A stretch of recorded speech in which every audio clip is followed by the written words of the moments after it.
CES 2026 quietly confirmed something most people aren't ready to hear.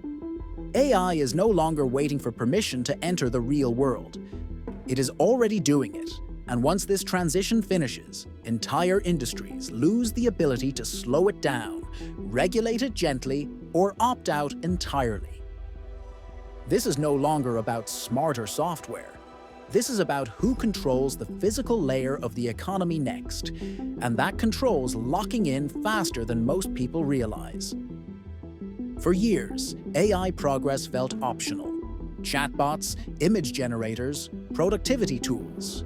Impressive but ignorable. You could delay learning them, postpone adoption, or dismiss them as hype without consequence. CES 2026 marks the moment that choice disappears. Because once AI systems start operating machines, vehicles, factories, logistics networks, and infrastructure, they stop being tools and start becoming forces. And forces do not ask for adoption. They impose it. What makes this moment dangerous isn't speed, it's inevitability. AI didn't suddenly become powerful this year. What changed is alignment. Compute crossed a cost threshold. Sensors became cheap, accurate, and reliable. On-device models became fast enough to act without cloud latency. Simulation environments became realistic enough to train physical behavior at scale. When those constraints lift at the same time, progress doesn't accelerate. It detonates. That is why CES 2026 feels heavier than any CES in the last decade. Previous years were about possibilities. This year's about inevitabilities. And inevitability is what capital, governments, and corporations respond to. When something becomes inevitable, hesitation becomes risk. One of the clearest signals of this shift is how NVIDIA now frames its role. NVIDIA is no longer positioning itself as a chip company. It is positioning itself as the coordination layer between perception, reasoning, and action in the physical world. That is not a product category. That is a power position. Whoever owns that layer does not just sell components.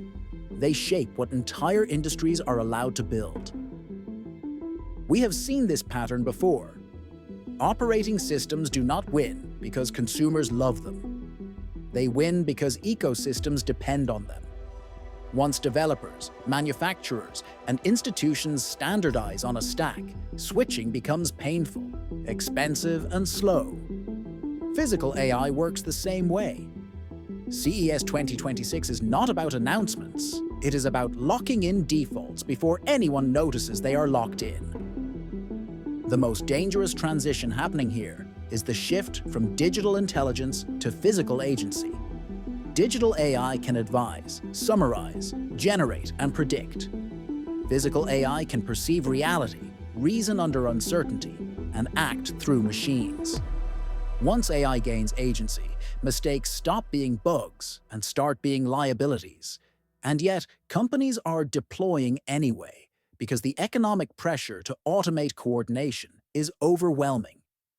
This is the part most coverage avoids. Physical AI is not being adopted because it is perfect. It is being adopted because not adopting it is already too expensive. Labor costs are volatile. Supply chains are fragile. Human coordination does not scale cleanly.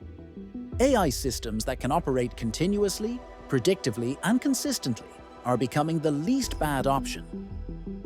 What makes this even more destabilizing is how quickly this transition is spilling into consumer space. For a long time, it looked like physical AI would remain confined to factories, warehouses, and heavy industry. CES 2026 shows that assumption was wrong. Consumer devices are becoming adaptive instead of programmable. Homes are becoming responsive instead of automated. Vehicles are shifting from tools you control to systems that collaborate with you.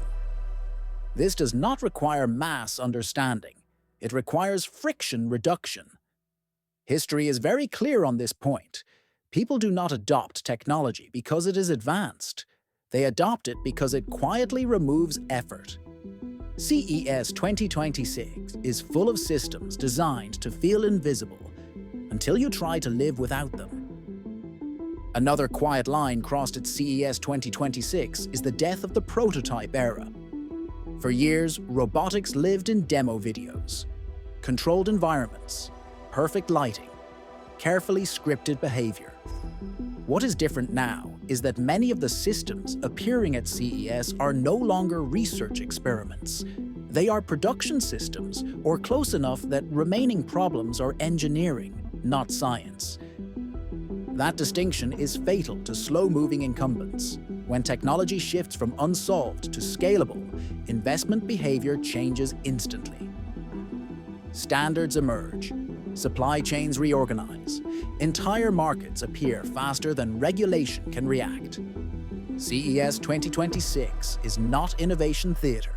It is the moment deployment becomes cheaper than hesitation. This is where regulation enters the conversation, and why it will not stop what is coming. Regulation reacts to harm, not capability. It lags deployment, not research.